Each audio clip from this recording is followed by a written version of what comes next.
نحمده ونستعينه ونستغفره ونتوكل عليه ونعوذ بالله من شرور أنفسنا ومن سيئات أعمالنا من يهده الله فلا مضل له ومن يضلل فلا هادي له وأشهد أن لا إله إلا الله وحده لا شريك له وأشهد أن محمدا عبده ورسوله أرسله بالهدى ودين الحق ليظهره على الدين كله ولو كره المشركون اللهم صل على محمد وعلى آل محمد كما صليت على إبراهيم وعلى آل إبراهيم إنك حميد مجيد اللهم بارك على محمد وعلى آل محمد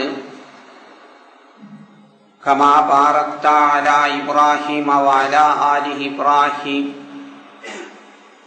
إنك حميد مجيد يا أيها الذين آمنوا اتقوا الله حق تقاته ولا تموتن إلا وأنتم مسلمون أما بعد فإن خير الحديث كتاب الله وخير الهدي هدي محمد صلى الله عليه وسلم وشر الأمور محدثاتها وكل بدعة ضلالة أعوذ بالله من الشيطان الرجيم بسم الله الرحمن الرحيم أيعدكم أنكم إذا متم وكنتم ترابا وعظاما أنكم مخرجون هيهات هيهات لما توعدون. പരിശുദ്ധ ഇസ്ലാമിൻ്റെ വളവും തിരിവുമില്ലാത്ത സ്ത്രീ പുരുഷന്മാരുടെ കഴിവുകൾക്കും ചുറ്റുപാടുകൾക്കും യോജിച്ചതായ നിയമങ്ങളും ശാസനകളും ഇസ്ലാമിൻ്റെ താൽപ്പര്യങ്ങളും ഇസ്ലാമിലെ മഹത്തായ ആരാധന അനുഷ്ഠാന കർമ്മങ്ങളും ആദ്യമായി നമ്മെയും പ്രപഞ്ചത്തെയും സൃഷ്ടിച്ച് പരിപാലിച്ചു പോരുന്ന അതേ സൃഷ്ടാവിൻ്റെ വേദഗ്രന്ഥമായ വിശുദ്ധ ഖുർആനിൽ നിന്നും അവന്റെ റസൂലയുടെ പ്രവാചകന്റെ മഹത്തായ വിശദീകരണത്തിൽ നിന്നും വിവരണങ്ങളിൽ നിന്നും ശരിക്കും മനസ്സിലാക്കി കഴിവിന്റെ പരമാവധി ഉപയോഗിച്ച് ജീവിതത്തിൽ അവ അനുഷ്ഠിച്ച് മരണം ഏത് സ്വഭാവത്തിൽ നമ്മെ പിടികൂടിയാലും പടച്ചവന്റെ യഥാർത്ഥ അടിമകളായി ശരിയായ മുത്തഖീങ്ങളായി ഭയഭക്തന്മാരായി മാതൃകാ മുസ്ലിങ്ങളും മുഅ്മിനീങ്ങളുമായി ജീവിച്ച് മരിക്കാൻ ആദ്യമായി എന്നോടും തുടർന്ന് പ്രിയം നിറഞ്ഞ സ്നേഹം നിറഞ്ഞ സഹോദരന്മാരോടും സഹോദരിമാരോടും ഉപദേശിക്കൊള്ളുന്നു. നാം കുറെ ഖുതുബകളിലായി സംസാരിച്ച് വന്നത് ഇസ്ലാമിലെ ഏറ്റവും പ്രധാനപ്പെട്ട ആരാധനയായ നമസ്കാരത്തിന്റെ പ്രാധാന്യവും പ്രവാചകന്മാര് നമസ്കാരത്തിന്റെ വിഷയത്തിൽ ശ്രദ്ധിച്ചിരുന്ന ആ ജാഗ്രതയും നമസ്കാരം കൊണ്ട് പടച്ചവൻ ഉദ്ദേശിക്കുന്ന ഉദ്ദേശ ലക്ഷ്യങ്ങളും അത് നമ്മുടെ ജീവിതത്തിൽ സ്ത്രീ പുരുഷന്മാരുടെ ജീവിതത്തിൽ ഉണ്ടാക്കുന്ന മാറ്റങ്ങളെ സംബന്ധിച്ചുമായിരുന്നു. ഇനി സുഹൃത്തുക്കളെ, ഇസ്ലാം മതം ഈ സ്വലാത്ത് നമസ്കാരത്തെ പ്രധാനമായും രണ്ടായി വിഭജിക്കുകയാണ്. ഒന്നാമത് നാം അതിന് പറയും നിർബന്ധ നമസ്കാരം, ഫർളായ നമസ്കാരമെന്ന്. അതായത് സ്ത്രീ പുരുഷന്മാര് അള്ളാഹുവിലും പരലോകത്തിലൊക്കെ വിശ്വസിക്കുന്ന വിശ്വാസികൾ അത് അനുഷ്ഠിക്കാത്ത കാരണത്താൽ പടച്ചവൻ നമ്മെ നമ്മുടെ യഥാർത്ഥ ജീവിതത്തിൽ വിചാരണ ചെയ്യുകയും അവൻ നമുക്ക് പുറത്തു തരാത്ത പക്ഷം നമ്മെ ശിക്ഷിക്കുകയും ചെയ്യുന്ന നമസ്കാരങ്ങൾ, അതിൽ നമ്മൾ വീഴ്ച വരുത്തിയാൽ നമ്മെ അള്ളാഹ് ശിക്ഷിക്കുന്നതായ നമസ്കാരങ്ങൾ. രണ്ടാമത് സുന്നത്തായ ഐച്ഛികമായ നമസ്കാരമെന്ന് പറയും. നമ്മളത് അനുഷ്ഠിച്ചില്ലാന്ന കാരണത്താൽ പടച്ചവൻ നമ്മളെ വിചാരണ ചെയ്യുകയോ നമ്മെ ശിക്ഷിക്കുകയോ ചെയ്യുകയില്ല. അതേ സമയത്ത് ആണും പെണ്ണും അത് അനുഷ്ഠിച്ചാൽ പരലോകത്തിന് നമുക്കതിന് മഹത്തായ പ്രതിഫലം ലഭിക്കും. ഇങ്ങനെയുള്ള സുന്നത്ത് നമസ്കാരങ്ങൾ, അതായത് ചില ഫാക്ടറികളിലും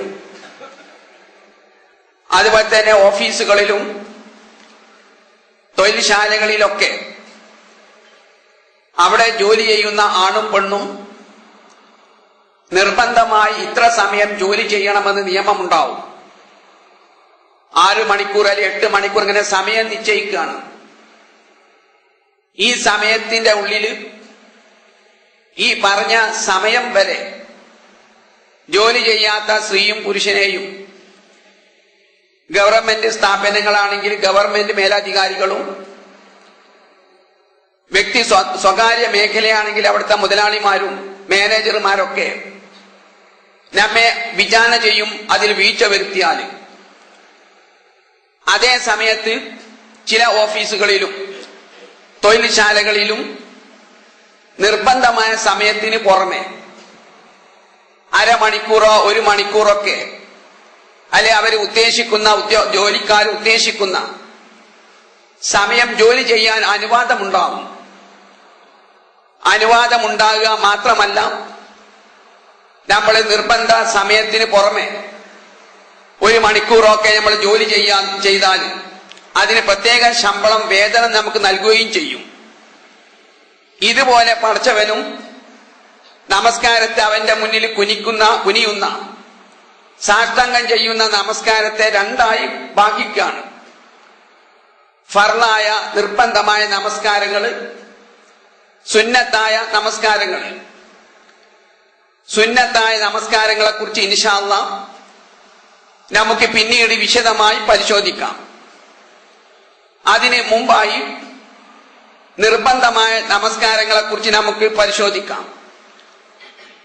വിശുദ്ധ ഖുർആൻ തന്നെ മുൻ തീരുമാനമൊന്നും ഇല്ലാതെ നല്ല ശുദ്ധമായ മനസ്സോടുകൂടി നാം പരിശോധിച്ചു നോക്കിയാൽ ആണും പെണ്ണും നിർബന്ധമായും 5 നമസ്കാരങ്ങൾ 5 സമയത്തായി വക്തിലായിട്ട് നിർവഹിക്കണമെന്ന് തന്നെ നമുക്ക് ലഭിക്കും. പ്രവാചകന്റെ ഹദീസിലേക്കൊന്നും നമ്മൾ നീങ്ങേണ്ടതില്ല, പോകേണ്ടതില്ല. അതായത് സൂറത്ത് നിസായിൽ അല്ലാഹ് പൊതുവെ പറഞ്ഞു, ഇന്ന സ്വലാത്ത കാനത്ത് അലൽ മുഅ്മിനീന കിതാബം മൗഖൂത.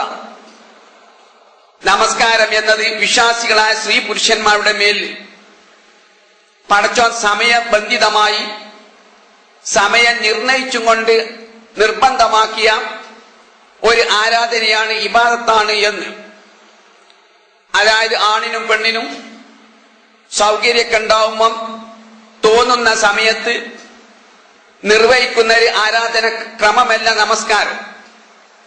ഇപ്പൊ ഡോക്ടർ ഒരു രോഗിക്ക് മരുന്ന് നിശ്ചയിച്ചാൽ അതിന് സമയം നിർണയിച്ചു കൊടുക്കുമല്ലോ. ഇന്നെന്ന സമയത്ത് ഇത്ര ഗുളിക അല്ലെങ്കിൽ അര പൊട്ട് അല്ലെ 1 വീതം അല്ലെങ്കിൽ 2 വീതം എന്നൊക്കെ പറഞ്ഞ് ഡോക്ടർ അത് സമയവും അതിന്റെ എണ്ണവും ഒക്കെ നിശ്ചയിച്ചു കൊടുക്കുകയാണ്. അങ്ങനെയുള്ള മരുന്ന് രോഗിക്ക് സൗകര്യപ്രകാരം രോഗി കുടിച്ചാൽ മതിയാവുമോ? ഒരിക്കലുമില്ല. രോഗത്തിന് ശമനം ലഭിക്കണമെങ്കിൽ ആ ഡോക്ടർ, വിദഗ്ധനായ ഡോക്ടർ പറഞ്ഞ സമയത്ത് അതേ തോതിൽ മരുന്ന് കഴിച്ചാലേ നമുക്ക് അതിന്റെ ഫലം ലഭിക്കുകയുള്ളൂ.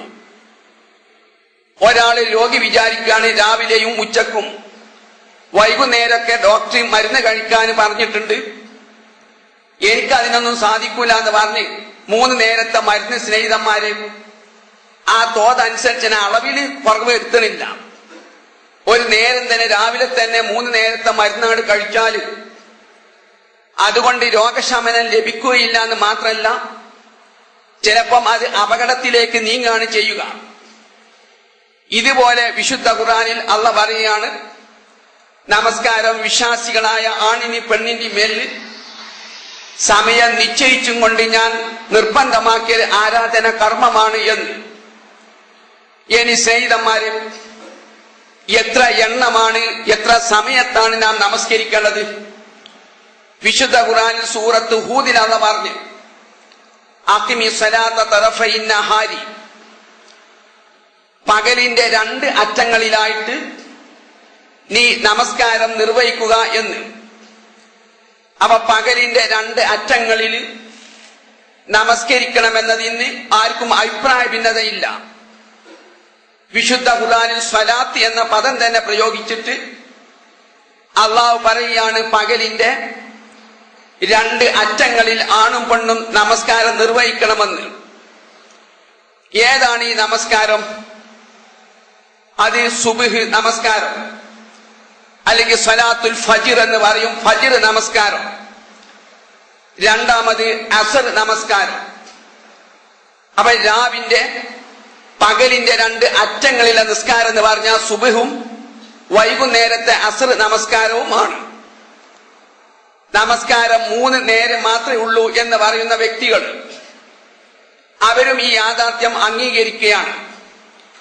അവരും സുബ്ഹ് നമസ്കാരത്തെയും അതുപോലെ തന്നെ അസർ നമസ്കാരത്തെയും അംഗീകരിക്കുന്നുണ്ട്. കാരണം വിശുദ്ധ ഖുർആൻ തന്നെ വ്യക്തമാക്കിയതാണ്, പകലിന്റെ 2 അറ്റങ്ങളിൽ, അതായത് സുബ്ഹ് നമസ്കാരവും അതുപോലെ തന്നെ അസർ നമസ്കാരം നിർവഹിക്കണമെന്ന്. ഇനി ഈ 2 നമസ്കാരങ്ങൾ പ്രത്യേകിച്ച് തന്നെ ഖുർആനിൽ ധാരാളം സൂക്തങ്ങളിൽ വിശദീകരിക്കുന്നുണ്ട്. വിശുദ്ധ ഖുർആനിൽ അധികവും, അല്ലെങ്കിൽ വിശുദ്ധ ഖുർആനിൽ മുഴുവനും സ്വലാത്തു സുബ്ഹി, സുബ്ഹ് നമസ്കാരം എന്ന പ്രയോഗമല്ല കാണാം. സ്വലാത്തുൽ ഫജ്ർ എന്ന പ്രയോഗമാണ് നമുക്ക് കാണാം, പ്രഭാത നമസ്കാരമെന്ന്. നബിചര്യയിൽ ധാരാളം ഹദീസുകളിൽ സ്വലാത്തുൽ ഫജ്ർ എന്ന് പ്രയോഗിച്ചത് കാണാൻ സാധിക്കും. പുറമെ സ്വലാത്തു സുബ്ഹ് എന്നും പ്രയോഗിച്ചത് കാണും. 2 പ്രയോഗവും തെറ്റില്ല. ഭാഷാ അടിസ്ഥാനത്തിലും അത് തെറ്റാവുന്നില്ല. ഇനി സ്നേഹിതന്മാരെ, സുബ്ഹ് നമസ്കാരത്തെ കുറിച്ച് ഖുർആൻ പ്രത്യേകം തന്നെ എടുത്തു പറഞ്ഞു. സൂറത്തി നൂറിൽ നമ്മുടെ വീട്ടിലുള്ള പ്രായപൂർത്തിയെത്തിയ സ്ത്രീ പുരുഷ രഹസ്യം മനസ്സാവുന്ന കുട്ടികൾ, അതുപോലെ തന്നെ വൃത്യന്മാര്, വേലക്കാരും വേലക്കാരികളൊക്കെ, അവര് സ്വകാര്യ റൂമിലേക്ക് പ്രവേശിക്കുകയാണെങ്കിൽ 3 സമയത്ത് അവരും സമ്മതം ചോദിക്കണമെന്ന് പറഞ്ഞു. എന്നിട്ട് അല്ലാഹു പടച്ചവൻ ഒന്ന് പറഞ്ഞത് മിൻ ഖബിലി സ്വലാത്തിൽ ഫജ്രി എന്നാണ്. ഫജ്ർ നമസ്കാരത്തിന്റെ മുമ്പ്, സുബ്ഹ് നമസ്കാരത്തിന്റെ മുമ്പായിട്ട് സമ്മതം ചോദിക്കണമെന്ന് പറഞ്ഞു. കാരണം മനുഷ്യൻ കടന്നുറങ്ങാണല്ലോ. ഉറക്കം എന്ന് പറഞ്ഞാൽ ഒരു മരണമാണ്. അപ്പൊ വസ്ത്രങ്ങളൊക്കെ നഗ്നതയിൽ നിന്നൊക്കെ നീങ്ങിപ്പോയിട്ടുണ്ടാവും. ആ പെട്ടെന്ന് സ്വകാര്യ റൂമിലേക്കാണ് കടന്നു വരുമ്പം അത് മറ്റുള്ളവരുടെ ശ്രദ്ധയിൽ കാണാൻ സാധ്യതയുണ്ട്. അതുകൊണ്ട് വിശുദ്ധ ഖുർആൻ പറഞ്ഞ് സ്വലാത്തുൽ ഫജ്റിന്റെ മുമ്പായിട്ട് നിങ്ങൾ അവർ സമ്മതം ചോദിക്കണമെന്ന് പറഞ്ഞു. അവ സ്വലാത്തുൽ ഫജ്ർ എന്ന് തന്നെ വിശുദ്ധ ഖുർആൻ ഉപയോഗിച്ച്. പിന്നെ വിശുദ്ധ ഖുർആൻ ധാരാളം സ്ഥലത്ത് ഉദുവിന്റെ സമയത്ത് പ്രഭാത സമയത്ത് നിങ്ങൾ നമസ്കരിക്കണമെന്ന് ധാരാളം ആയത്തുകളിൽ അല്ലാഹ് വിശദീകരിക്കുകയും ചെയ്യുകയാണ്. അവ സുബ്ഹ് നമസ്കാരം വിശുദ്ധ ഖുർആനിലെ ധാരാളം സൂക്തങ്ങളിലൂടെ സ്ഥിരപ്പെട്ടതാണ്. അതുപോലെ തന്നെ അസർ നമസ്കാരവും ധാരാളം സ്ഥലത്ത് പള്ളിയെ കുറിച്ചൊക്കെ പറഞ്ഞ സന്ദർഭത്തിൽ അല്ലാഹു പറഞ്ഞു ബിൽ ഉദുവി വൽ ആസാൽ. ആസാൽ എന്ന് പറഞ്ഞാൽ വൈകുന്നേര സമയത്തിനാണ് ആസാൽ എന്ന് പറയുക. അവ പടച്ചവന്റെ പള്ളികളിൽ വെച്ച് പ്രഭാതത്തിലും അതുപോലെ തന്നെ വൈകുന്നേരമൊക്കെ പടച്ചവന് നമസ്കാരം നിർവഹിക്കണമെന്ന് വിശുദ്ധ ഖുർആൻ ധാരാളം സ്ഥലങ്ങളിൽ ആസാൽ എന്ന് പ്രയോഗിച്ചത് കാണും. അപ്പൊ അസർ നമസ്കാരം അതും വിശുദ്ധ ഖുർആന്റെ ധാരാളം സൂക്തങ്ങളിലൂടെ ആയത്തിലൂടെ തന്നെ സ്ഥിരപ്പെടുകയാണ്. ഇനി പിന്നെ അതിന്റെ ഇടയിൽ വരുന്ന നിസ്കാരമാണ് ളുഹ്ർ നമസ്കാരം. അങ്ങനെ ഒരു നമസ്കാരമുണ്ടോ? അതായത് നമസ്കാരം 3 നേരമുള്ളൂ, 3 എണ്ണമുള്ളൂ എന്നൊക്കെ പറയുന്ന ആളുകൾ അവര് നിഷേധിക്കുന്നത് ളുഹ്ർ നമസ്കാരത്തെയാണ്. വിശുദ്ധ ഖുർആനിൽ അള്ളാഹു പറഞ്ഞു, സൂറത്ത് ഇസ്രായിൽ അള്ളാഹു പറഞ്ഞു അഖിമിസ്സലാത്ത ലിദുലൂകി ശംസി. സൂര്യൻ ആകാശമധ്യത്തിൽ തെറ്റിയാൽ നീ നമസ്കാരം നിലനിർത്തുക എന്ന്. ദുലൂക്കി എന്നത് സൂര്യൻ ആകാശമധ്യത്തിന് തെറ്റിനാണ് പ്രയോഗിക്കുക എന്ന്. നമസ്കാരം 3 സമയമുള്ളൂ എന്ന് പറയുന്ന വ്യക്തികളും അവരും സമ്മതിക്കുന്ന യാഥാർത്ഥ്യമാണ്.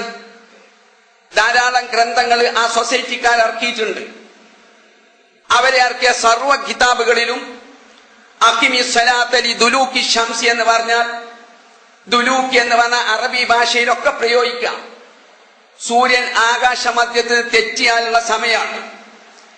അവ സൂര്യൻ ആകാശമധ്യത്തിന് തെറ്റിയാൽ തന്നെ ഒരു നിസ്കാരമുണ്ട്.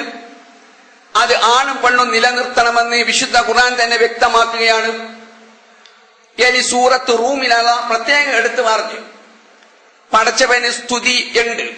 എപ്പോൾ വഹീന തുദ്ഹിറൂൻ, ളുഹ്റിന്റെ സമയത്ത് പടച്ചവന് ഹംദ് സ്തുതി ഉണ്ടെന്ന് പറഞ്ഞു. സമയത്തിലേക്ക് ചേർത്തിക്കൊണ്ട് വിശുദ്ധ ഖുർആൻ അള്ളാഹുവിന് തസ്ബീഹ് ചെയ്യണം, അള്ളാഹിനെ സ്തുതിക്കണം എന്നൊക്കെ പറയുമ്പോൾ അതിന്റെ അർത്ഥം ആ സമയത്ത് ആണും പെണ്ണും ഇങ്ങനെ ഇരുന്നിട്ട് അൽഹംദുലില്ലാഹ് സുബ്ഹാനല്ലാഹ് എന്ന് പറയണമെന്നല്ല. നേരെ മറിച്ച് സമയത്തിലേക്ക് ചേർത്തിക്കൊണ്ട് പടച്ചവന് നിങ്ങൾ ഹംദ് ചെല്ലണം, പടച്ചവന് തസ്ബീഹ് ചെല്ലണമെന്ന് പറയുമ്പോൾ അതുകൊണ്ട് വിവക്ഷിക്കുന്നത് നമസ്കാരം തന്നെയാണ്. അപ്പൊ അള്ളാഹു പ്രത്യേകം തന്നെ സൂറത്ത് റൂമിൽ വഹീന തുദ്ഹിറൂൻ, ളുഹ്റിന്റെ സമയത്തും പടച്ചവന് നിങ്ങൾ നമസ്കരിക്കണം, നിസ്കാരം നിർവഹിക്കണമെന്ന് പറയുകയാണ്. അപ്പൊ ളുഹ്ർ നമസ്കാരം ഖുർആൻ തന്നെ കൊണ്ട് കിട്ടി. പിന്നെ സൂറത്ത് ത്വാഹയിൽ പറഞ്ഞു വ അത്റാഫൻ നഹാരി എന്ന് പറഞ്ഞു, പകലിന്റെ അറ്റങ്ങളിൽ നിന്ന്. ഒരു വസ്തുവിന് അറ്റങ്ങൾ ഉണ്ടാവുമോ? ഒരിക്കലുമില്ല, 2 അറ്റം ഉണ്ടാവുള്ളൂ. സൂറത്ത് താഹയിൽ അള്ളവൻ അത്റാഫ് ബഹുവചനാണ്, പകലിന്റെ അറ്റങ്ങളിൽ എന്ന്. അപ്പൊ ത്വറഫ് എന്നത് അറബി ഭാഷയിൽ കിത്അത്ത് ഭാഗങ്ങൾക്ക് പ്രയോഗിക്കും. വിശുദ്ധ ഖുർആൻ തന്നെ ധാരാളം സ്ഥലത്ത് ആ പദം പ്രയോഗിച്ചിട്ടുണ്ട്. ത്വറഫിന് അറ്റത്തിന് മാത്രമല്ല പ്രയോഗിക്കാം, കിത്അത്ത് ഓരോ ഭാഗങ്ങൾക്ക് പ്രയോഗിക്കും. അപ്പൊ പകലിന്റെ ഭാഗങ്ങളിലും നിങ്ങൾ നിസ്കാരം നിർവഹിക്കണമെന്നാണ്, ബഹുവചനാണ് പ്രയോഗിച്ചിട്ടുള്ളത്. അപ്പൊ ളുഹ്റും അവിടെ പെടുകനെ ആയത്തിന്റെ പരിധിയിൽ വരികയാണ്. പലരും പരിഹസിച്ച് ചോദിക്കാറുണ്ട്, പകലെങ്ങനെയാണ് അല്ല ളുഹ്ർ എങ്ങനെയാണ് പകലിന്റെ അറ്റമാണത്? ഭാഷാജ്ഞാനം കുറഞ്ഞതുകൊണ്ട് ചോദിക്കുകയാണ്. കാരണം ത്വറഫ് എന്ന് പറഞ്ഞാല് അറബി ഭാഷയിൽ ഒരിക്കലും അറ്റം എന്നല്ല, അർത്ഥം എന്ന് മാത്രമല്ല അർത്ഥം, ഓരോരോ അംശങ്ങൾക്ക് ഭാഗങ്ങൾക്ക് പറയും. ആ നിരക്കാണ് അള്ളാഹ് ബഹുവചനം അത്റാഫ് എന്ന് പ്രയോഗിച്ചത്. അവ പകലിന്റെ ഭാഗങ്ങളിൽ എന്നാണ് അർത്ഥം, അറ്റങ്ങളിൽ നിന്നല്ല. ആ പകലിന്റെ ഭാഗങ്ങൾ എന്ന് ബഹുവചനായിട്ട് പ്രയോഗിക്കുമ്പം പകലിന്റെ ഏറ്റവും പ്രധാന ഭാഗം ളുഹ്റാണല്ലോ, ഉച്ച സമയമാണ്. ആ ഉച്ച സമയത്ത് നമസ്കാരമില്ല എന്ന് പറയാൻ പറ്റുമോ? അപ്പൊ വിശുദ്ധ ഖുർആനിൽ 2-3 ആയത്തിൽ നിന്ന് തന്നെ ളുഹ്ർ നമസ്കാരം മതപരമാണ്, അത് ഖുർആനെതിരല്ല, ഖുർആൻ നിർദ്ദേശിക്കുന്ന നമസ്കാരമാണ്, നമുക്ക് വ്യക്തമാണ്. ഇനി സ്നേഹിതന്മാര്, ളുഹ്ർ നമസ്കാരം ഇല്ല എന്ന് പറയുന്നവർക്ക് ഉള്ള തെളിവെന്താണ്? അവർ ആകെ തെറ്റായി വ്യാഖ്യാനിക്കുന്നത് സൂറത്ത് നൂറിൽ ഞാൻ ആദ്യം വിശദീകരിച്ച ആയത്ത്, പടച്ചവൻ ഈ ഗോപ്യമായ സമയം, അതായത് സ്വകാര്യ റൂമിലേക്ക് പ്രവേശിക്കുമ്പം വീട്ടിലെ വൃത്യന്മാരും ഏകദേശം സ്ത്രീ പുരുഷ രഹസ്യമറിഞ്ഞ കുട്ടികളൊക്കെ സമ്മതം ചോദിക്കണമെന്ന് പറഞ്ഞപ്പോൾ ഒരു സ്ഥലത്തല്ല പറഞ്ഞ് മിംബാദി സ്വലാത്തിൽ ഇശായി എന്ന് പറഞ്ഞ്, ഇശ നിസ്കാരത്തിന് ശേഷം. പിന്നല്ല പറഞ്ഞ് മിൻ ഖബിലി സ്വലാത്തിൽ ഫജ്രി, സുബ്ഹ് നമസ്കാരത്തിന്റെ മുമ്പ് എന്ന് പറഞ്ഞു. പക്ഷെ ഉച്ച സമയത്ത് പറഞ്ഞപ്പോൾ അല്ല പറഞ്ഞത് വഹീന തളൗന തിയാബകും മിനൽ ലഹീറത്തി, ഉച്ച സമയത്ത് നിങ്ങളുടെ ആണും പെണ്ണും വസ്ത്രം അഴിച്ചു വെച്ച് വിശ്രമിക്കുന്ന സമയത്ത് എന്നാണ് പറഞ്ഞത്. അവിടെ ളുഹ്ർ നിസ്കാരത്തിന് മുമ്പ് പിമ്പ് എന്ന് പറഞ്ഞില്ല. അപ്പൊ അവര് പിടിച്ചെടുക്കണം, അപ്പൊ ളുഹ്ർ നിസ്കാരമില്ലല്ലോ. കാരണം ശരിക്കും ഈ ആയത്തിൽ നിസ്കാര സമയം പറയല്ല ചെയ്യുന്നത്, നേരെ മറിച്ച് ഗോപ്യമായ സമയങ്ങൾ വിശദീകരിക്കുകയാണ്. ആ പഠിച്ചവന് ആരും ഭാഷാ നിയമൊന്നും പഠിപ്പിച്ചു കൊടുക്കേണ്ട ആവശ്യമല്ല. അപ്പൊ ഇവിടെ സ്നേഹിതന്മാരെ, അള്ളാഹു ളുഹ്ർ നമസ്കാരത്തിന്റെ മുമ്പ് അല്ലെ ളുഹ്ർ നമസ്കാരത്തിന്റെ പിമ്പ് എന്ന് പറയാതിരുന്നതിന് പ്രധാന 2 കാരണമാണ്. അങ്ങനെ പറഞ്ഞു കഴിഞ്ഞാൽ ഈ 3 സമയവും ഒരുപോലെയാണെന്ന് തെറ്റിദ്ധരിക്കും. അങ്ങനെയല്ല. അതായത് ഇശ നമസ്കാരത്തിന് ശേഷം ദമ്പതിമാര് വിശ്രമിക്കാൻ കിടക്കുകയാണ്. ഈ അവസ്ഥ മിക്ക വീടുകളിലുണ്ടാവും. പിന്നെ സുബഹിന് മുമ്പുള്ള അവസ്ഥ അതും മിക്ക വീടുകളിലുണ്ടാവും. നേരെ മറിച്ച് ഉച്ച സമയത്ത് ദമ്പതിമാര് വസ്ത്രം കഴിച്ചു വെച്ച് വിശ്രമിക്കുന്ന സമ്പ്രദായം അത് മിക്ക വീട്ടിലുണ്ടാവില്ല. സ്വാഭാവികമായും ഗവൺമെന്റ് ഉദ്യോഗസ്ഥന്മാരും തൊഴിലാളികൾക്കൊക്കെ വീട്ടിൽ വന്നിട്ട് എപ്പോഴാണ് അതിനുള്ള സമയം ഉണ്ടാവുക? അപ്പൊ അള്ളാഹു പറഞ്ഞെന്താതിലുണ്ടോ, ഈ 3 സമയം ഒരുപോലെയല്ല. രണ്ടാമത്തെ സമയം ഇങ്ങനെ വസ്ത്രം അഴിച്ചു വെച്ച് ദമ്പതിമാര് വിശ്രമിക്കുന്ന ഏർപ്പാടുണ്ടെങ്കിൽ, സമ്പ്രദായമുണ്ടെങ്കിൽ അത്തരം വീടുകളിൽ എന്ത് മതി? സമ്മതം ചോദിച്ചാൽ മതി എന്ന് ഉണർത്താനാണ്. നേരെ മറിച്ച് 3ഉം ഒരേമാതിരി ളുഹ്ർ നിസ്കാരത്തിന് ശേഷം എന്നൊക്കെ പറഞ്ഞു കഴിഞ്ഞാൽ ഈ 3 സമയം ഒരുപോലെയാകുകയാണ്. അപ്പൊ രണ്ടാമത്തെ സമയം നിയമബന്ധിതമാണ് എന്ന് പറഞ്ഞാൽ ഇങ്ങനത്തെ സമ്പ്രദായമുള്ള വീടുകളാണെങ്കിൽ ഭൃത്യന്മാരൊക്കെ സ്വകാര്യ റൂമിലേക്ക് പ്രവേശിക്കുമ്പം സമ്മതം ചോദിക്കണമെന്ന് ഉദ്ദേശം. രണ്ടാമത്, ളുഹ്റിന് ഇസ്ലാം ഒരു പ്രത്യേക സമയം നിർദ്ദേശിക്കുന്നില്ല. അത് പിന്നീട് ഞാൻ വിശദീകരിക്കും. എന്ന് പറയാൻ വ്യത്യാസം പറഞ്ഞ് അബിരിദു അബിരിദു ളുഹ്റ, ഉഷ്ണ കഠിനമാണെങ്കിൽ നിങ്ങൾ വിശ്രമിച്ച ശേഷം നിസ്കരിച്ചാൽ മതി എന്ന് പറഞ്ഞു. നേരെ മറിച്ച് ഉഷ്ണം കഠിനല്ലെങ്കിലോ ചിലപ്പോ അറേബ്യയിലൊക്കെ ഉച്ച സമയത്ത് കഠിന തണുപ്പായിരിക്കും. ദമ്പതിമാര് വസ്ത്രം അഴിച്ചു വെക്കലല്ല ചെയ്യാം, വസ്ത്രം കൊണ്ട് മൂടി പുതക്കുക ചെയ്യാം ഉച്ച സമയത്ത് തന്നെ. അപ്പൊ അള്ളാഹു നബി പറഞ്ഞത് ളുഹ്ർ നിസ്കാരം ഉഷ്ണമാണെങ്കിൽ നിങ്ങൾക്ക് എന്ത് ചെയ്യാം? നിങ്ങൾ വിശ്രമിച്ച ശേഷം നിസ്കരിച്ചാൽ മതി. ഉഷ്ണമില്ലെങ്കിൽ ളുഹ്ർ നിസ്കരിച്ചിട്ട് വിശ്രമിച്ചാൽ മതി. ഇതാണ് ഇസ്ലാമിന്റെ നിയമം. അപ്പം ളുഹ്ർ നമസ്കാരത്തിന് മുമ്പൊന്നും പറയാൻ പറ്റൂല, ളുഹ്ർ നമസ്കാരത്തിന് പിമ്പൊന്നും പറയാൻ പറ്റൂല. ഈ 2 കാരണത്താലും. അതുകൊണ്ടാണ് അവിടെ പഠിച്ചവന് ഈ ഗോപ്യമായ സമയത്തെ കുറിച്ച് പറഞ്ഞപ്പോ അല്ലാഹു ഇങ്ങനെ പ്രയോഗിച്ചത്. അല്ലാതെ നിസ്കരിക്കാതെ അങ്ങ് ഉറങ്ങാം വിശ്രമിക്കാം എന്ന നിലക്കല്ല എന്നർത്ഥം. പിന്നെയുള്ളത് ഇശ നിസ്കാരമാണ്. അത് വിശുദ്ധ ഖുർആൻ പ്രത്യേകം തന്നെ പറഞ്ഞ് മിംബാദി സ്വലാത്തിൽ ഇശായി എന്ന് പറഞ്ഞ് ഇശ നിസ്കാരത്തിന് ശേഷം. അതിലിപ്പോ ആർക്കും തർക്കമില്ല എന്നർത്ഥം. ഇശ നിസ്കാരമുണ്ട്. പിന്നെ മഗ്രിബ് നിസ്കാരമാണ്. അത് അല്ലാഹു സൂറത്ത് ഊദിൽ പറഞ്ഞ വസുലഫം മിനൽ ലൈലി, രാത്രിയിൽ സുലഫിന്റെ സമയത്ത്. എല്ലാ അറബി ഭാഷ നിഘണ്ടുവിലും 3 നേരെ നിസ്കാരമുള്ളൂ എന്ന് പറയുന്ന അതേ വിഭാഗവും സമ്മതിക്കുന്നുണ്ട്. സുലഫ് എന്ന് പ്രയോഗിക്കുക അവ്വലു ഔഖാത്തിൽ ലൈലി എന്നാണ്. അവ്വലു വഖ്തിൽ ലൈലി, ആദ്യ സൂര്യൻ ഉദിച്ച് അസ്തമിച്ച ഉടനെ. അപ്പൊ സൂര്യൻ അസ്തമിച്ച ഉടനുള്ള സമയത്തിനാണ് സുലഫ് എന്ന് പ്രയോഗിക്കുക. അത് ബഹുവചനാണ്, അങ്ങോട്ടൊന്നും ഞാൻ കടക്കണില്ല, ഏകവചനം തന്നെ വെക്കി. എങ്കിലും വിശുദ്ധ ഖുർആനിൽ അല്ലാഹു പറഞ്ഞു സൂര്യൻ അസ്തമിച്ച ഉടനെ തന്നെ നിസ്കരിക്കണം എന്നുള്ളത്. കാരണം അതിലാർക്കും തർക്കമല്ല. സുൽഫത്ത് സുലഫ് എന്നൊക്കെ പ്രയോഗിക്കാം. സുലഫ് എന്ന പ്രയോഗിക്കാൻ സൂര്യൻ അസ്തമിച്ച സമയത്തിനാണ്. അപ്പൊ സൂര്യൻ അസ്തമിച്ച ഉടനെ തന്നെ നിസ്കാരം ഉണ്ട് എന്നുള്ളത് വിശുദ്ധ ഖുർആൻ തന്നെ വ്യക്തമാക്കാണ്. അതിനാണ് നമ്മൾ മഗ്‌രിബ് നമസ്കാരം എന്ന് പറയുന്നത്.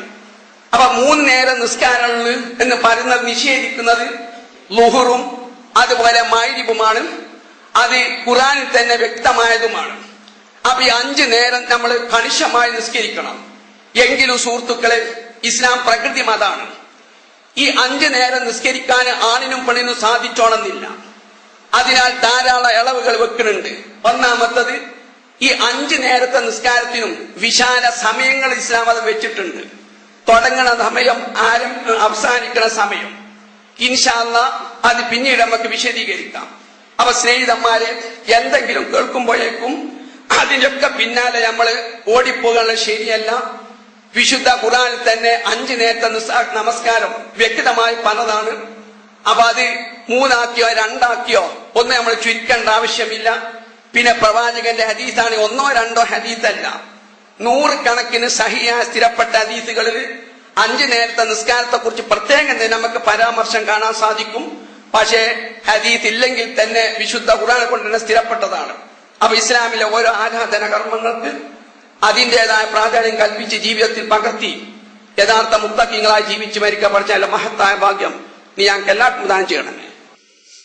അൽഹംദുലില്ലാ, സല്ലല്ലാഹു അലാ നബിയിനാ മുഹമ്മദി വഅലാ ആലിഹി വസഹ്ബിഹി വസല്ലമ തസ്ലീമൻ ദായിമൻ ഇലാ യൗമിദ്ദീൻ. അമ്മാ ബഅദു ഫത്തഖുല്ലാഹ് ഇബാദല്ലാഹ്. അള്ളാഹുവിനെ ഭയപ്പെട്ട് ശരിയായ മുത്തഖീങ്ങളായി ജീവിച്ച് മരിക്കാൻ ഒന്നുകൂടി എന്നോടെന്ന പോലെ പ്രിയം നിറഞ്ഞ സ്നേഹം നിറഞ്ഞ സഹോദരിമാരോടും സഹോദരന്മാരോടും ഉപദേശിക്കൊള്ളുന്നു. ഒരു സംശയം, ഒരു വീട്ടിൽ കുറെ സന്താനങ്ങൾ ഉണ്ടാകുക, ഒരു രാഷ്ട്രത്തിൽ കുറെ ജനസംഖ്യ വർദ്ധിക്കുക, ഇത് ആ വീട്ടിലും രാഷ്ട്രത്തിലും പട്ടിണി ദാരിദ്ര്യം ഉണ്ടാവാൻ കാരണമാവോ? അതുപോലെ തന്നെ രാഷ്ട്ര പുരോഗതിക്ക് അല്ലെ ഒരു വീട്ടിന്റെ പുരോഗതിക്ക് അത് തടസ്സമാകുമോ? ഈ വിഷയത്തിൽ ഇസ്ലാമിക വീക്ഷണം എന്താണ് എന്ന്, അതായത് സുഹൃത്തുക്കളെ, വിശുദ്ധ ഖുർആന് വ്യക്തമായിട്ട് തന്നെ നമ്മോട് നിർദ്ദേശിക്കുന്നുണ്ട്. അതായത് കുട്ടികളെ ഒരു കുടുംബത്തിൽ വർദ്ധിച്ച് ഒരു രാഷ്ട്രത്തിലെ ജനസംഖ്യ വർദ്ധിച്ചോണ്ട് അത് ആ കുടുംബത്തിന്റെ പുരോഗതിക്കോ അല്ലെ രാഷ്ട്രത്തിന്റെ പുരോഗതിക്കോ അത് ഒരിക്കലും തടസ്സമല്ല. ദാരിദ്ര്യം അത് കാരണത്താൽ ഉണ്ടാവുകയുമില്ല. കാരണം മക്ക മുശ്രിക്കന്മാര് ഈ ജനിച്ച കുട്ടികളെ തന്നെയാണ് കൊന്നിരുന്നത്. ഇന്നത്തത് പോലെയുള്ള കുടുംബാസൂത്രണം അത്രത്തോളം ഇല്ല. പിന്നെ അസിൽ എന്ന സ്വഭാവം ഉണ്ടായി, അത് ഇസ്ലാം മതം വിരോധിച്ചിട്ടുമില്ല. ഞാൻ അതിലേക്കല്ല പ്രവേശിക്കുന്നത്. മക്ക മുശ്രിക്കന്മാര് ജനിച്ച കുട്ടികളെ തന്നെ കൊന്ന്. അതിന്റെ കാരണം എന്താ? കുട്ടികൾ വർദ്ധിച്ചു കഴിഞ്ഞാൽ പട്ടിണി ഉണ്ടാവോ എന്ന കാരണം, എന്ന ഭയം. അപ്പൊ സൂറത്ത് ഇസ്രായേൽ എന്ന് പറഞ്ഞ് വലാ തഖ്തുലു ഔലാദക്കും ഖശിയത ഇംലാഖി നഹ്നു റസുഖുക്കും വയ്യാക്കും. ഞാനാണ് നിങ്ങൾക്കും ആ സന്താനങ്ങൾക്കും ഭക്ഷണം നൽകുന്നത്. യഥാർത്ഥത്തിൽ ഞാനാണ് നിങ്ങളെ നിമിത്തം മാത്രമാണ്. അതുകൊണ്ട് ഒരിക്കലും ദാരിദ്ര്യത്തെ പേടിച്ചിട്ട് പട്ടിണിയെ പേടിച്ചിട്ട് നിങ്ങൾ സന്താനത്തെ നിങ്ങൾ കൊന്നു കളയരുത് എന്ന് പറഞ്ഞു. അപ്പൊ ഈ ആയത്തുനിന്ന് ഒരു കാര്യം വ്യക്തമാണ്.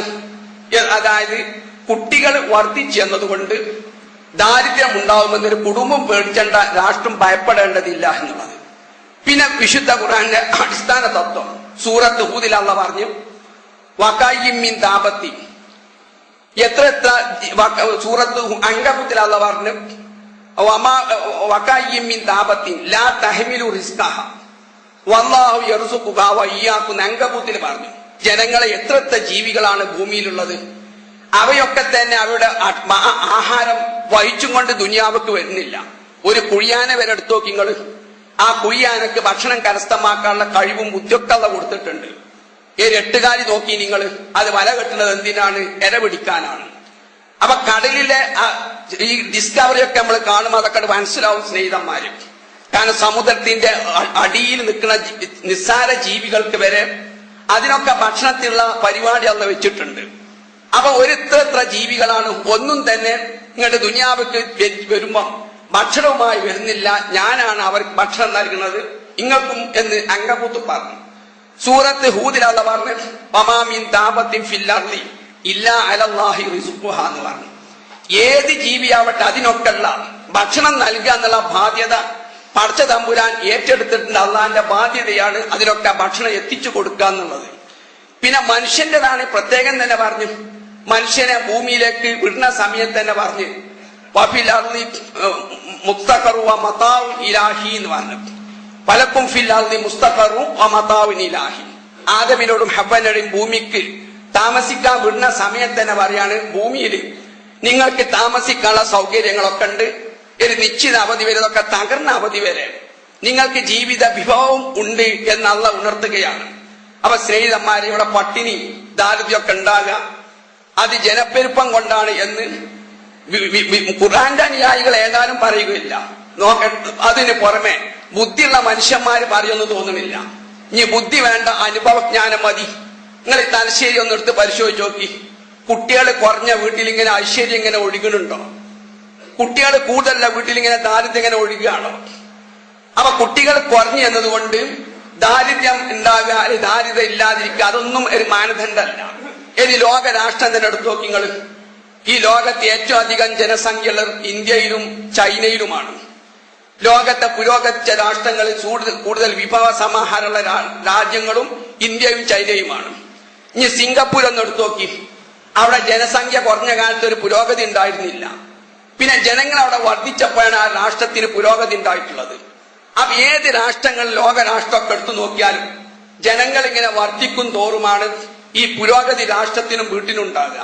കാരണം അപ്പോൾ മനുഷ്യനും തന്റെ ബുദ്ധിയും അധ്വാനമൊക്കെ ശരിക്കും ഉപയോഗിക്കുകയാണ്. ഇനി നമ്മളെ വീട് തന്നെ എടുത്തു നോക്കി നിങ്ങൾ. ഒരുത്തന് 2 കുട്ടികളോടൊന്ന് വിചാരിക്കുക. ആ കുട്ടികളോട് കെട്ടിച്ച് പറഞ്ഞയച്ചാൽ പിന്നോ അലസനായി മടിയനായി നിൽക്കൂലേ? നേരെ മറിച്ച് കൂടുതൽ സന്താനങ്ങൾ ഉണ്ടെങ്കിലോ ഓന്റെ അധ്വാനം മുഴുവനും സമയം മുഴുവനും അധ്വാനിക്കാൻ ചെലവ് ചെയ്യുകയാണ്. അപ്പൊ ജനങ്ങൾ കൂടുന്തോറും ആവശ്യങ്ങൾ വർദ്ധിക്കും. ആവശ്യങ്ങൾ വർദ്ധിപ്പിക്കുമ്പോൾ മനുഷ്യനുള്ള കൊടുത്ത ബുദ്ധിശക്തിയൊക്കെ ഉണ്ടല്ലോ അത് പരമാവധി അവൻ എന്തെയും പ്രയോഗിക്കുകയും ചെയ്യും. ഇനി കുട്ടികൾ 3 ആണെങ്കിൽ ഞാൻ ചോദിക്കേണ്ട സ്നേഹിതന്മാരെ, ഒരു പ്രസവത്തിൽ തന്നെ 3 കുട്ടികൾ ജനിച്ചിട്ടില്ലേ? അപ്പൊ ഇവന്മാരെന്താ ചെയ്യൊരു കുട്ടിയെ നെക്കിക്കൊല്ലേ? കാരണം അങ്ങനെ നമ്മൾ വെച്ച ആ ബില്ലൊക്കെ നമ്മൾ സമ്മതിച്ച് വെക്കുക. എങ്കിലും ഒരു പ്രസവത്തിന് 4 കുട്ടികളും 3 കുട്ടികളോ 6 കുട്ടികളൊക്കെ ജനിക്കുന്നുണ്ട്. അങ്ങനെ ജനിച്ചാൽ ഇവരെന്താ ചെയ്യാം? ഇനി 2 കുട്ടികൾ മതിന്ന് വെക്കുക. എന്നാ ഇവര് ഗ്യാരണ്ടി തരുമോ ഈ കുട്ടികൾക്ക് ഒരു അപകടമില്ലാതെ ഈ 3 കുട്ടികൾ എന്താണ് ഞങ്ങള് നിങ്ങൾക്ക് വയസ്സെത്ര മുമ്പ് അല്ലെ എത്ര പ്രായം വരെ ഞങ്ങൾ അവരെ സംരക്ഷിക്കാന്ന്? ഇനി ലോകത്ത് മുക്ത ബുദ്ധിജീവികളെടുത്ത് നോക്കി. അവരൊക്കെ ഉമ്മാന്റെ ഉപ്പാരി 3ാമത്തെ 4ാമത്തെ 5ാമത്തെ മക്കളായിരിക്കും. ഞാൻ എന്റെ ഉമ്മാന്റെ 4ാമത്തെ മോനാണ്. ഇനി ഇവിടുത്തെ എല്ലാ വലിയ വലിയ ശാസ്ത്രന്മാരെ ബുദ്ധിജീവികളെടുത്ത് നോക്കൂ. ഓലൊക്കെ 3ഉം 4ഉം 5ഉം ജനിച്ച മക്കളാവില്ല സ്നേഹിതന്മാര്. നേരെ മറിച്ച് 1, 2 മക്കൾ ചിലപ്പോൾ മണ്ടന്മാരായിരിക്കും, ചിലപ്പോൾ പിരാന്തനുമായിരിക്കും, ഭ്രാന്തന്മാരായിരിക്കും 1, 2 കുട്ടികൾ. 3ാമത്തെ 4ാമത്തെ 5ാമത്തെ ഒക്കെ മക്കളാണ് അല്ല ബുദ്ധിജീവികൾ, രാഷ്ട്രത്തിന് പ്രയോഗം ചെയ്യുന്ന നേതാക്കന്മാരൊക്കെ ആയിത്തീരുന്നത്. അപ്പൊ ഇത് ഒരു നേരത്തും ബുദ്ധിക്കും യോജിക്കൂല. അനുഭവജ്ഞാനുള്ള മനുഷ്യന്മാർ വരെ പറയുന്ന ഒരു സംഗതിയല്ല അത്. അതുകൊണ്ട് എത്രത്തോളം എന്നാൽ ഈ ബില്ലിനെതിരെ എതിർക്കുന്നവരെ 3 മാസം ജയിലടക്കണമല്ലോ. പിടിച്ചുകാണ്ടതിനെ എതിർക്കുന്നവരെ ജയിലിടണോ? പിന്നെ പിഴയും ചുമത്തണമെന്ന് വരെ നിബന്ധന വെക്കുകയാണ്. ഇവരൊക്കെ ശരിക്കും സ്നേഹിതന്മാർ ഇന്ത്യൻ മതേതരത്തിന്റെ ജനാധിപത്യത്തിന്റെ കഴുത്തിൽ തന്നെ കണ്ടാലി വെക്കുന്ന രാജദ്രോഹികളാണ്. ഈ ബില്ലുണ്ടാക്കിയവരെ പിടിച്ച് ജയിലിലിടുന്നത്. ഇവർ യഥാർത്ഥത്തിൽ ഇന്ത്യൻ മതേതരത്തിനെതിരെ ശബ്ദിക്കുന്ന രാഷ്ട്രദ്രോഹികളാന്ന് പറഞ്ഞ് ബില്ലുണ്ടാക്കിയവരെ ജനങ്ങളൊക്കെ ഒറ്റപ്പെടുത്തണം. ഈ ഇത്തരം ബില്ലുണ്ടാക്കാൻ ധൈര്യം കൊടുത്ത ഇന്ത്യൻ ജനാധിപത്യത്തിനെതിരെ ശബ്ദിക്കാൻ ഇവർക്കൊക്കെ ധൈര്യം കൊടുത്ത ഇവന്മാരൊക്കെ പിടിച്ച് ജയിലടക്കാണ് വേണ്ടത്. അല്ലാതെ ഇന്ത്യൻ മതേതരത്തില് അങ്ങനെ ഒന്നിനെതിരെ ശബ്ദിക്കാൻ പാടില്ല എന്നുണ്ടോ? അഭിപ്രായ സ്വാതന്ത്ര്യം പറയാൻ പാടില്ല എന്നുണ്ടോ? അപ്പൊ ഇത് വിശുദ്ധ ഖുർആനും എതിരാണ്, ബുദ്ധിക്കും എതിരാണ്, മനുഷ്യന്റെ അനുഭവജ്ഞാനത്തിനും എതിരാണ്. ഇവിടെ പട്ടിണിക്കുള്ള കാരണം എന്താ? മറ്റുള്ളവന്റെ അവകാശം വരെ നമ്മളെ കയ്യിൽ തന്നല്ല. ഈ ബില്ലുണ്ടാക്കുവനത് വീട്ടിൽ തന്നെ എത്ര സ്വത്തുണ്ടാവും? ഒരു ബാങ്കിലൊക്കെ ഇതുണ്ടല്ലേ? അടുത്ത് തന്നെ പട്ടിണി എടുക്കുന്ന അവകാശ ആളുകളിൽ ഒത്തു കൊടുക്കുന്നുണ്ടോ? അപ്പൊ മറ്റുള്ളവർക്കുള്ള അവകാശങ്ങൾ അടിതിരികെ എന്റേതാന്ന് പറയാം. പിന്നെ അഴിമതിയാണ്. അടിയന്തരാവസ്ഥ ശരിയാണോ അല്ലേന്ന് ഞാൻ പറയുന്നില്ല. ഇന്ത്യൻ പ്രധാനമന്ത്രി ഇന്ത്യയിൽ അടിയന്തരാവസ്ഥ പ്രഖ്യാപിച്ചപ്പോ 1 മാസം കൊണ്ട് ചരക്കിന്റെ വിലക്കെട്ട് കുറഞ്ഞില്ലേ? കുടുംബാസൂത്രണം എത്ര കൊല്ലം മുമ്പ് നമ്മൾ നടത്തിപ്പോയി. നീ എത്രയോ കൊല്ലം നടത്തിയിട്ട് കുടുംബാസൂത്രണം നടത്തിയിട്ടും ചരക്കിനൊന്നും വില കുറക്കാൻ സാധിച്ചില്ല. ഈ അഴിമതിക്കാരി നേതാക്കന്മാരൊക്കെ പിടിച്ച് ജയിലിട്ടപ്പോ ഒരു 2 ആഴ്ച കൊണ്ട് സർവ്വ ചരക്കിന് ബലം കിട്ടി കുറയാണ്. അപ്പൊ യഥാർത്ഥത്തിൽ ഭരണാധികാരിയുടെ കഴിവുകേട്, ഓല അഴിമതി, ഇതൊക്കെ മറച്ചു വെക്കാൻ വേണ്ടി കണ്ടുപിടിച്ചതാണ് ജനപ്പെരുപ്പോന്നുള്ളത്. പട്ടിണി ഉണ്ടാകുന്നത് ഖുർആൻ വിശദീകരിച്ചിട്ടുണ്ട്. പ്രധാനമായതാണ് നമ്മുടെ മറ്റുള്ളവർക്ക് വരെ അവകാശം. അയൽവാസി പട്ടിണി കടയാൻ വയറ് നിറച്ച് ഉണ്ണാൻ വരെ പാടില്ല എന്ന് പറഞ്ഞു. ഇത് എന്താ നമ്മൾ ചെയ്യണ? അയൽവാസി മരിച്ചു കഴിഞ്ഞ് 3 ദിവസം കഴിഞ്ഞിട്ട് ഇങ്ങനെ ചീഞ്ഞ് നാറ്റുണ്ടാവുമ്പോഴാ അയൽവാസിന്റെ അപ്പുറത്തേക്ക് നമ്മൾ തലട്ട് നോക്കുന്നത് ഒക്കെ നമ്മൾ വായിച്ചാറില്ലേ? ഒരു യുവതിയായ പെണ്ണ് മരിച്ചു, ചെറിയ കുട്ടി ഉമ്മാന്റെ അടുത്ത് നിൽക്കുക. അവസാനം 3 ദിവസം കഴിഞ്ഞ് ചീഞ്ഞ നാറ്റുണ്ടാവുമ്പോഴാ അടുത്ത വീട്ടുകാർ അയൽവാസിനെ നോക്കുന്നത്. ഈ മനുഷ്യന്റെ ഇത്ര സ്വാർത്ഥതയൊക്കെയാണ് ഇവിടെ എല്ലാ കുഴപ്പത്തിനും കാരണം. അഴിമതി ഇതൊക്കെയാണ്. അതൊക്കെ മറച്ചു വെക്കാൻ വേണ്ടി ജനപ്പെരുപ്പെന്ന് പറയാം. പിന്നെ സ്നേഹിതന്മാരെ, വിശുദ്ധ ഖുർആനിൽ പടച്ചവൻ സൂറത്ത് മൂമിനിൽ പല സ്ഥലത്ത് ഈ പരലോക നിഷേധികളുടെ ന്യായവാദങ്ങൾ വിശദീകരിക്കുന്നുണ്ട്. അവയെക്കുറിച്ച് വിശദമായി ഖുർആൻ പറയുന്നുണ്ട്. അതിനെക്കുറിച്ച് പറയുന്ന ഒരായത്താണ് ഓതി കേൾപ്പിച്ചത്. മനുഷ്യൻ പരലോകം വളരെ വിദൂരമായി, ബുദ്ധിക്കൊക്കെ വിദൂരമായി കാണും. അവൻ പറയായിരിക്കും അന്നക്കും ഇതാ മിത്തും വക്കുന്തും തുറാബം വൈലാമ അന്നക്കും മുഖ്റജും. നമ്മൾ മരിച്ച് മണ്ണായ പോയാൽ പുനർജീവിപ്പിക്കേ ഐഹാത്തലിമാത്തു വഴതു. ഇത് വളരെ വിദൂരാണെന്ന പരലോകം മനാശം ബുദ്ധിക്ക് അത് വിദൂരല്ല. വനറാഹു കരീബ. പടച്ചോൻ പറഞ്ഞ് ഞാനിത് മനുഷ്യ ബുദ്ധിക്ക് വളരെ അടുത്തതായിട്ടാണ് പരലോകത്തെ കാണുന്നത് എന്നുള്ളത്. അത് 10-12 രൂപത്തിലൂടെ ഖുർആൻ വിശദീകരിച്ചതാണ് നമ്മൾ ഇതാക്കിയുള്ളത്. അപ്പൊ ഒന്നാമത്തെ മനുഷ്യന്റെ ന്യായവാദം എന്താ? പരലോക ജീവൻ ബുദ്ധിക്കെതിരാണെന്ന, അത് വിദൂരമാണെന്ന. പക്ഷെ അള്ള പറയുന്നത് അതാണ് മനുഷ്യന്റെ ബുദ്ധി ഉൾക്കൊള്ളുന്നത്, അത് ബുദ്ധിക്കെതിരല്ല, ഞാനത് വളരെ അടുത്തതായിട്ട് കാണുകയാണെന്ന് പറഞ്ഞു. അപ്പൊ അടുത്തതായിട്ട് അള്ള കാണുന്ന പരലോക ജീവിതത്തിന് കാര്യമായി മുന്നിൽ കണ്ട് പ്രവർത്തിക്കുക, അതിലെ മഹത്തായ ഭാഗ്യം പടച്ചവൻ നമുക്ക് എല്ലാവർക്കും പ്രദാനം ചെയ്യട്ടെ. പടച്ചവനെ, ഞങ്ങൾക്ക് ഭൗതികവും പാരത്രികവുമായ ധാരാളം കടപ്പാടുകളും ജോലികളും ചെയ്തു തീർക്കേണ്ടതാണ്. അല്ല, ശാരീരികവും സാമ്പത്തികവും മാനസികവുമായ ഇപ്പത്തെ ഐശ്വര്യനെ പ്രദാനം ചെയ്യണമേ. പടച്ച ഞങ്ങളിൽ രോഗമായി ആസ്പത്രികളിലും വീടുകളിൽ സുഖമില്ലാതെ കിടക്കണ ഉമ്മമാർക്കും ഉപ്പമാർക്കും ബന്ധുക്കൾക്കും ആദർശ ബന്ധുക്കൾക്കും സർവ്വ സഹോദരീ സഹോദരന്മാർക്കും എന്റെ മഹത്തായ ശിഫഖാൻ അവർക്ക് രോഗശമനം നൽകണമേ. പടച്ച ഞങ്ങളിൽ വിദൂരത്തായിട്ടും അടുത്തതായിട്ടും മരിച്ചുപോയ ഉമ്മമാർക്കും ഉപ്പമാർക്കും ബന്ധുക്കൾക്ക് ആദർശ ബന്ധുക്കൾ സർവ്വ മുസ്ലിം സഹോദരീ സഹോദരന്മാർക്കും എന്റെ മഹത്തായ റഹ്മത്തുക്കാൻ അവരുടെ ഖബർ ജീവൻ പലവും രക്ഷ നിറഞ്ഞാക്കണമേ. പടച്ചൊരു കൂട്ടം സ്വർഗത്തിലേക്ക്, ഒരു കൂട്ടം നരകത്തിൽ വിധിയേൽപ്പിക്കുമ്പോൾ സ്വർഗത്തിലേക്ക് വിധിയേൽപ്പിക്കുന്ന കൂട്ടത്തിൽ ഞങ്ങൾ എല്ലാവരും ഉൾപ്പെടുത്തണമേ. റബ്ബന ആതിനാ ഫിദ്ദുനിയ ഹസന വഫിൽ ആഖിറതി ഹസനത വഖിനാ അദാബന്നാർ. റബ്ബന ഹബ് ലനാ മിൻ അസ്വാജിനാ വദുരിയാതിനാ ഖുറത അയ്യുനി വജ്അൽനാ ലിൽ മുത്തഖീന ഇമാമ. റബ്ബന ആതിനാ മാ വഅദ്തനാ അലാ റുസുലിക